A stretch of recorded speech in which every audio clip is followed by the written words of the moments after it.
De bon matin, bon pied, bon oeil, on reprend le chemin qui nous fait tranquillement descendre vers le massif forestier de Mervan. À la sortie d'un carrefour, en avançant vers le bourg, nous découvrons une entreprise, ou plutôt l'histoire d'une famille. Qu'en est-elle ?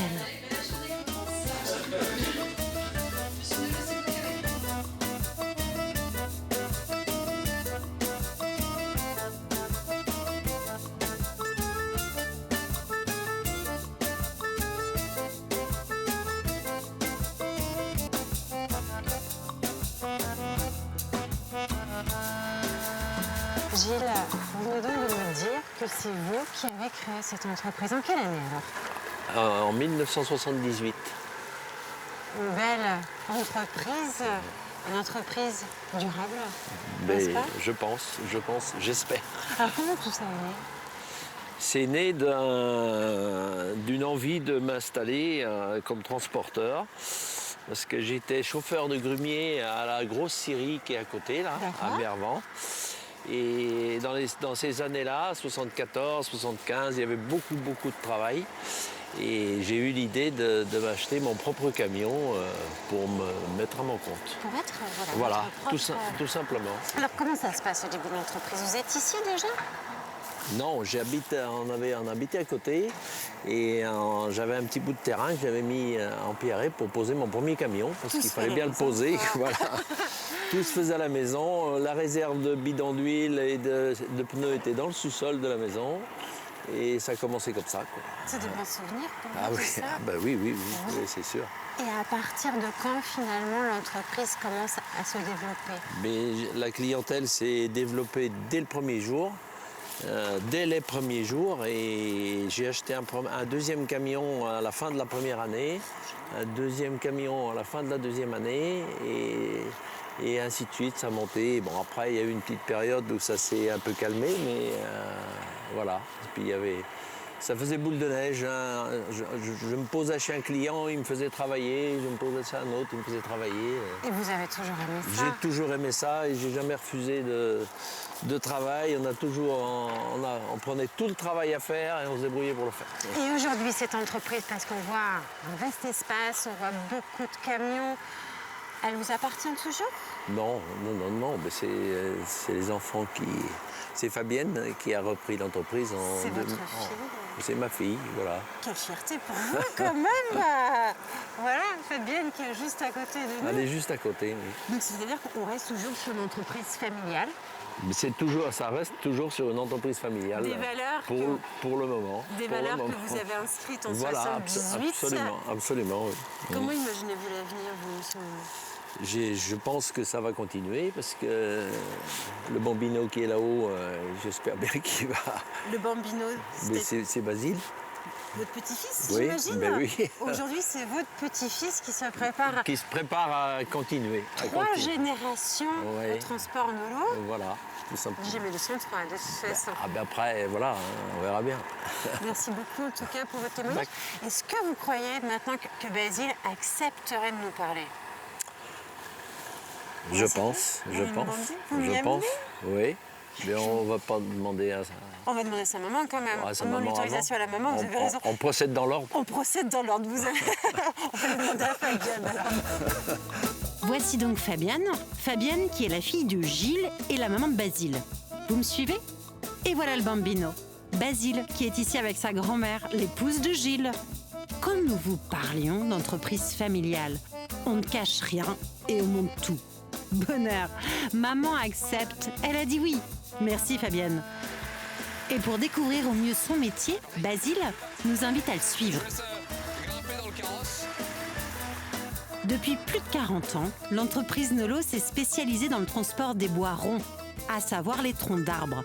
Des pièces gigantesques qui sont chargées au bord d'allées forestières et ensuite transportées dans différentes scieries ou usines qui les transformeront en planches palettes ou encore pâte à papier.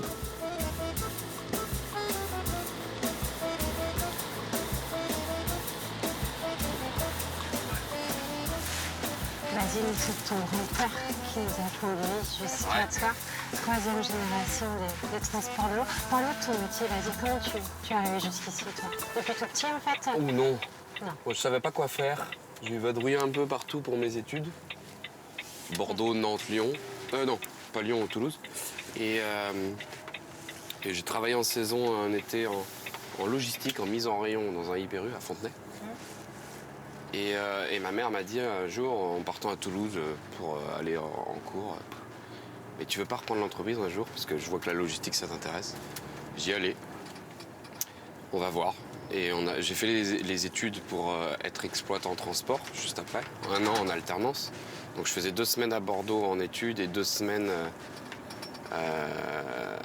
chez Grimaud à Fontenay-le-Comte. D'accord. Et j'étais exploitant et là j'ai dit c'est ça qu'il faut que je fasse. Après, au bout de 4 ans, j'ai changé. Je suis allé à Bordeaux pour faire de la citerne alimentaire dans un grand groupe. Donc là, pareil, je gérais des routiers à l'international. C'était vraiment autre chose.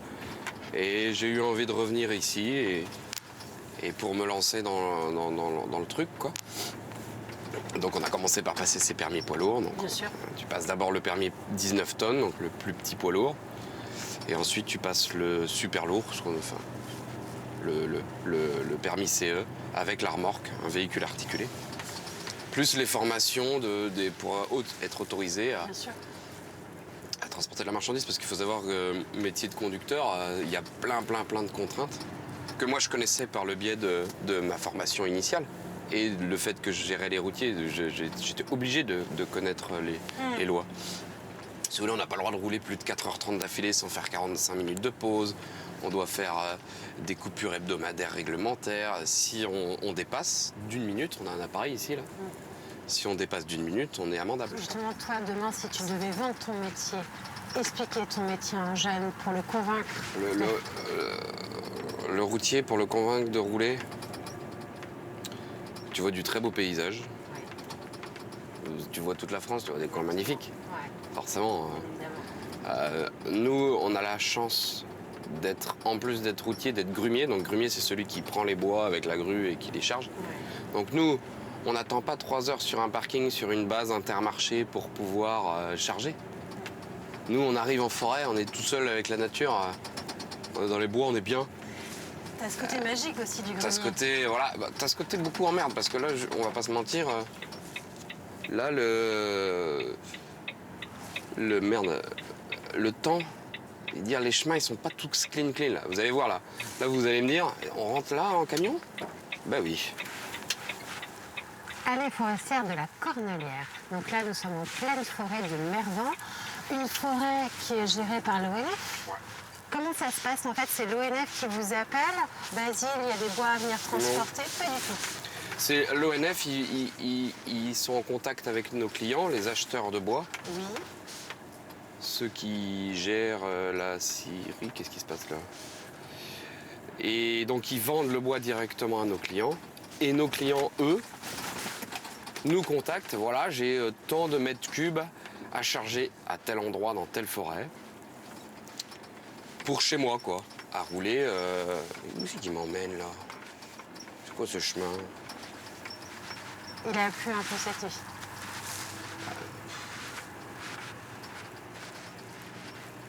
C'est un peu gras là, dis donc. Là. Un petit peu, Parce qu'on a un camion, hein. On n'a pas un tracteur. Hein. bien sûr. Tu t'es fait quelques peurs des fois? Oui. Bah, on a un câble pour quand on est enlisé. Hein. Quand tu rentres dans la forêt, ton camion il fait combien de tonnes? 23, Quand tu 24, ressors de la forêt au maximum. 57. Voilà, donc c'est pas le même poids déjà. C'est pas le même poids et on a des remorques qui sont extensibles. Donc on rentre, on est court, on rallonge pour pouvoir charger les longueurs correspondantes. Ouais. Là, on le fait en marche avant, mais des fois, on le fait en marche arrière. Pour nous, c'est surtout formidable que tu nous offres ce moment-là, en fait. Ça, c'est magnifique. Ça, c'est génial. C'est génial. Il y avait plus simple comme aller.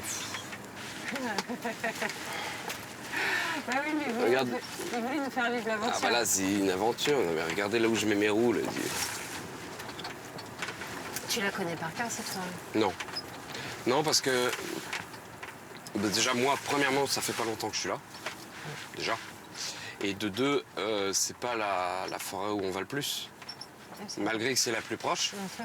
Ils vendent du bois, ok, mais pas toujours dans celle-ci, quoi. Ouais. Celle où tu vas aller les plus, les forêts. Je dirais pas que c'est une forêt qu'on va le plus, c'est des secteurs. entre Bourges et le Massif central, justement. D'accord, ok. Dans ce secteur, on y est beaucoup, beaucoup. On est pas mal en Normandie aussi, Ouais. parce que il y a des belles forêts. Dans le centre, il y a des forêts magnifiques. La forêt de Tronchet, une des plus belles forêts de France. Les bois, ils font 2 fois cette taille-là. Ils sont majestueux. Non, il y a des endroits magnifiques. Et toi, ça te peine pas de partir des jours... C'est ce qui m'embête. Parce que moi, c'est pas mon métier de base d'être conducteur. C'est pas le côté aller en forêt, partir dans toute la France, parce qu'en soi, on est un peu payé à se balader, à voyager. Ouais. Oui, vu comme ça, d'accord. Mais c'est Ça, c'est- la complexité, c'est avoir ses sanitaires, une douche, son lit. Bien sûr. Et c'est un métier qui attire moins les jeunes parce qu'aujourd'hui, ils recherchent beaucoup le temps de loisir, du temps pour eux. Et ce que je comprends, parce que moi, je suis de cette génération-là.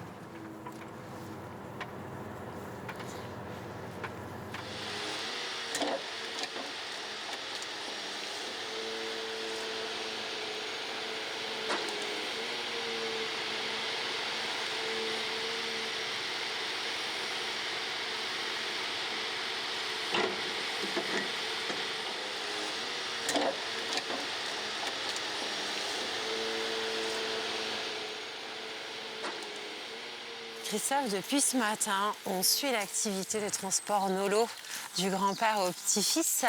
Comment vous intervenez en tant qu'ONF dans tout ce cheminement?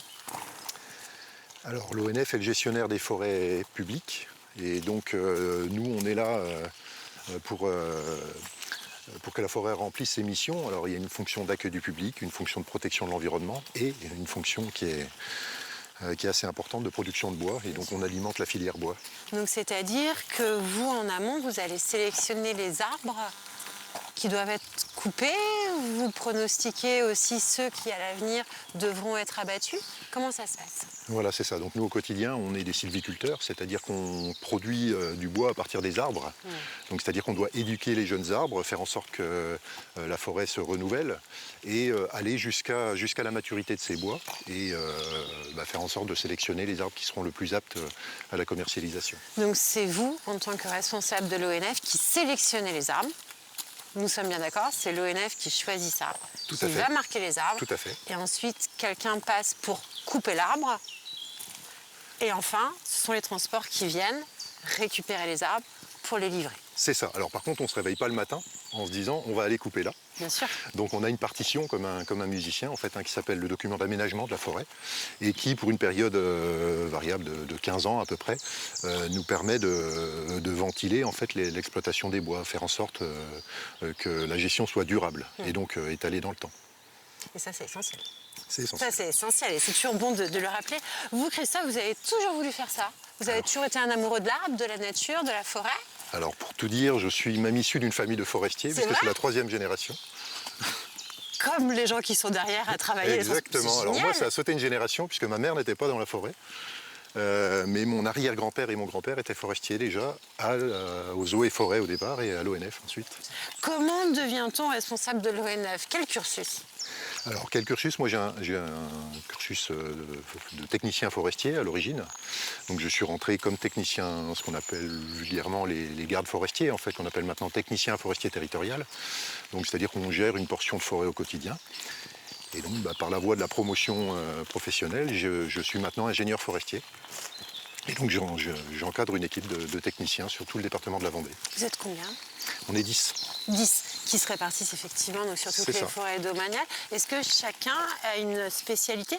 Je pense notamment à cette forêt de Mervan qui a ses arbres. Je pense aussi par exemple à la forêt domaniale de Longeville ou d'Olonne, voilà, où là on est plus sur du pin ou des arbres maritimes. Alors, pour un forestier, le département, c'est un peu le mouton à 5 pattes, le département de la Vendée, puisqu'on a des forêts très particulières, Oui. les forêts littorales, Des forêts différentes. vraiment 2 paysages différents, et les forêts de l'intérieur, donc le bocage vendéen et la forêt de Mervan, qui sont des forêts un peu plus classiques.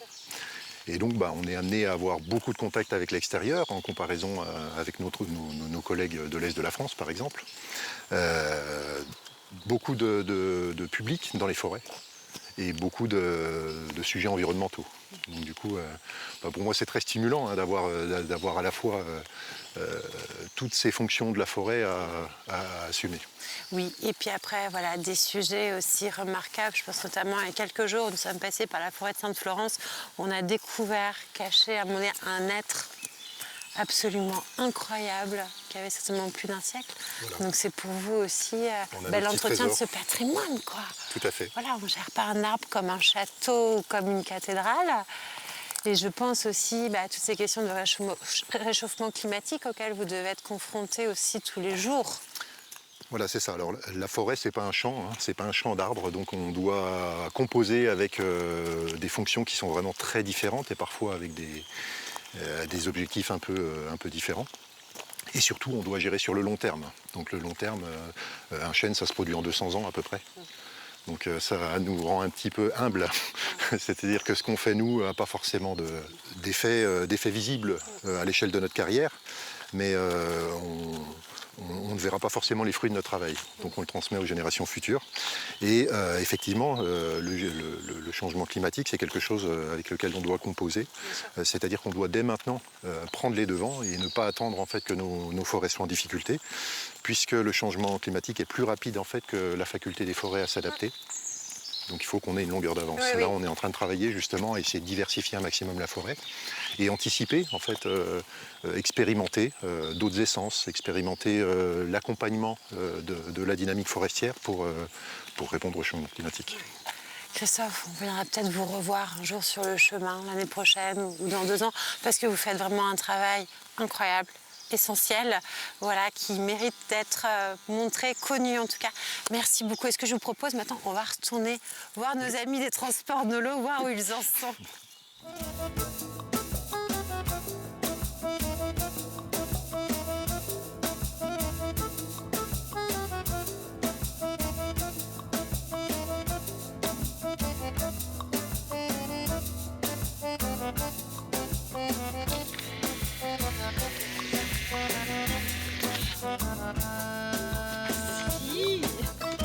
Merci à vous. Quelle chouette matinée. Mais qui l'aurait cru? On adore, on aime plus que tout ce genre de rencontres, ces histoires de filiation. Merci à vous. Vous assurez de précieuses missions. Continuez et ne lâchez rien. Il y a du bourg là. Écoute Stéphane. Côte du lac. Go Stéphane. Direction le bourg de Mervan, car il fait très très faim. Eh, regarde. C'est chouette quand même.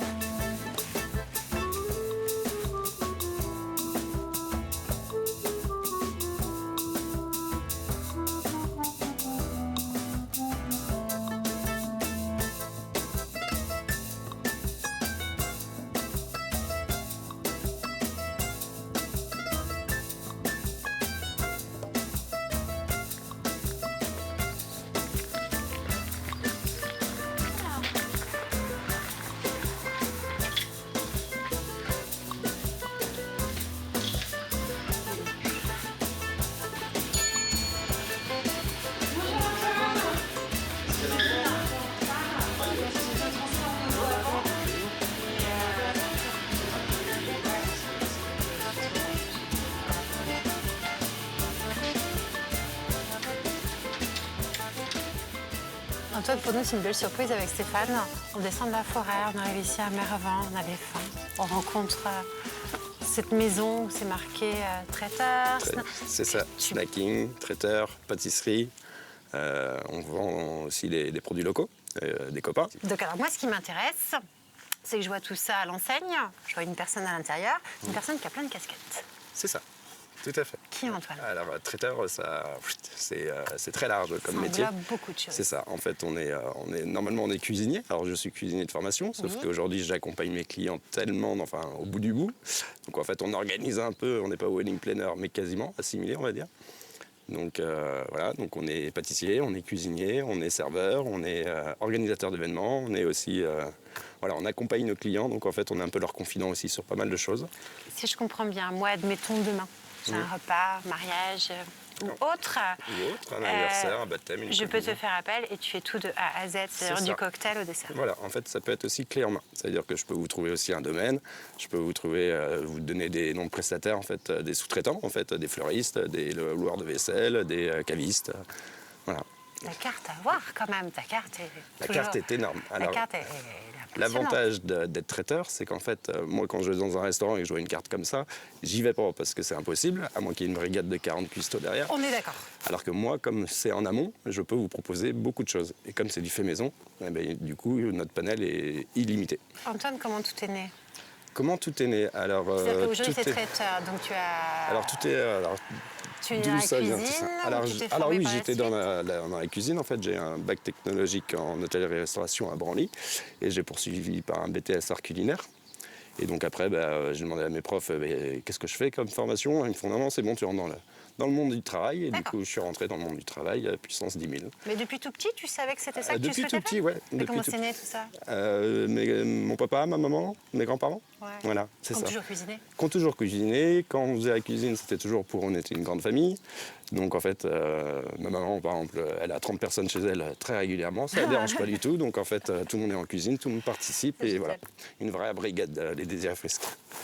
Donc voilà. Et donc, effectivement, tu termines ton BTS et après, tu rentres Et après, je rentre de suite dans le voilà, monde du c'est ça. travail. Et après, en 2016, mon papa est décédé. D'accord. Et ça m'a affecté au plus haut point. Et du coup, j'ai regardé ma maman en disant que j'allais pas surmonter ça. Et du coup, elle m'a dit, faut que tu trouves un truc pour dégager cette énergie. Et du coup, Et c'est là où et c'est tu... là que c'est parti. Enfin, Donc, d'un ma cré- mal naît toujours un bien. D'un mal, voilà, tout à fait. Donc en fait, j'ai demandé, à l'époque, j'étais chef de maison de retraite. Et du coup, j'ai demandé au PDG si je pouvais reprendre la sous-traitance de ces maisons de retraite. Intéressant. Donc il m'a donné le pied à l'étrier. Et il t'a fait confiance. Et il m'a fait confiance, voilà. Et du coup, j'ai tapé en fait aux autres portes D'autres collectivités. d'autres collectivités. Et du coup, la mayonnaise a pris assez rapidement, grâce à des maires, grâce à des présidentes d'associations. Donc voilà, Grâce à leur soutien et leur confiance. c'est exactement ça. Qui est essentiel. Antoine, d'où vient ce nom Désir et Frisque? Parce que je t'avoue que ça attire aussi. C'est-à-dire que quand on voit sur la devanture... Alors il y en a beaucoup qui m'appellent Désiré, qui s'attendent à avoir un grand des black. biens- voilà. Mais non, pas du tout. En fait, donc Désiré, c'était mon papa. Et Frisque, donc ma maman. Et du coup, Leur nom de famille hein leur nom de famille, voilà. D'accord. C'était Monsieur Désiré et Madame Frisque. Et du coup, ma maman, qui est un peu féministe beaucoup, Elle du a coup, raison. elle a gardé son nom et elle a perpétué ce nom à nous quatre. Ouais, donc Voilà. effectivement, c'est un bel hommage que tu rends C'est à ça. tes parents, surtout qu'on a compris que tout avait commencé au moment du décès de ton papa. C'est ça. Donc ça, c'est chouette. Est-ce qu'on peut s'approcher par là? Ah oui, Parce que absolument. j'aimerais bien profiter un peu de la belle vue. Tu es originaire de Mervan, toi? Pas du tout, non, non, pas du tout. J'y allais quand j'étais petit au parc de Pierrebrune. Comme tout le monde. Voilà, au zoo, On s'est voilà, peut-être croisés c'est un jour ça, là-bas. Absolument. Et non, je viens de Nallier, moi je suis un gamin du Marais. D'accord, du Marais. Voilà. Et aujourd'hui, finalement, ce carrefour de Mervan. Et ce carrefour de Mervan est très intéressant parce que ça m'a ouvert le pays de Fontenay-le-Comte, que je n'avais pas à l'époque. Et j'ai gardé aussi beaucoup de ma clientèle sur le pays de la Châtaigneraie. Et donc aujourd'hui, en fait, on rayonne à 1 heure aux alentours de Mervan. Ça, c'est Donc génial. j'ai gagné les Deux-Sèvres également, j'ai gagné un peu la Charente-Maritime. Bien sûr, bien sûr. Voilà. Comment s'organise ton quotidien, Antoine? Mon quotidien. Si je peux On poser se la lève tôt, question. on se couche tard. Ah bon? Et on travaille tous les jours. Déjà, vous êtes une équipe de combien aujourd'hui? Alors aujourd'hui, j'ai 6 salariés à temps complet. D'accord. Voilà. Et on a des saisonniers qui viennent en renfort.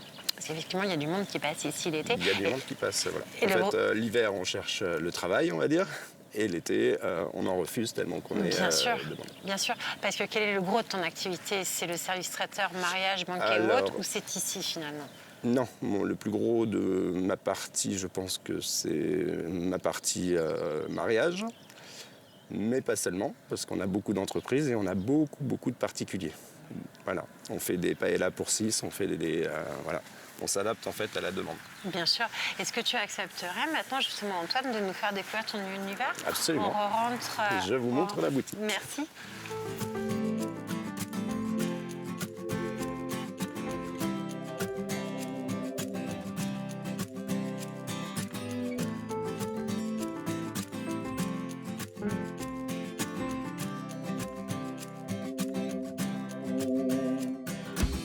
Antoine, une question qui est peut-être pas facile. Alors voilà, tu réponds comme tu peux, mais aujourd'hui, ça fait 4 ans que tu es ici. Quel regard tu sur ces 4 années écoulées? Eh bien, on a bien évolué dans le bon sens. Ouais.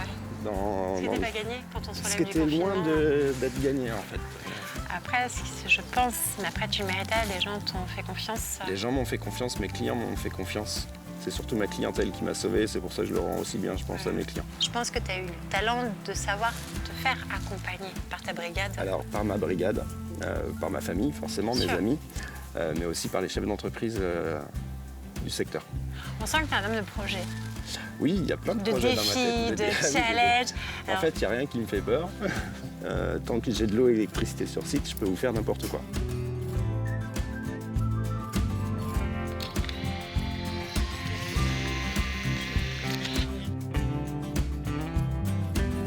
Antoine, un petit cadeau pour te remercier.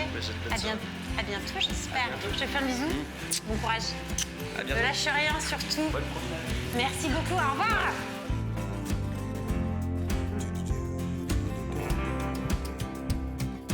Et voilà encore un passionné, un amoureux du métier, une belle adresse. Retenez ce nom, Antoine Désiré Frisk. Parce que la vue est à couper le souffle, nous reprenons le chemin des remparts de Mervan. À très vite les amis.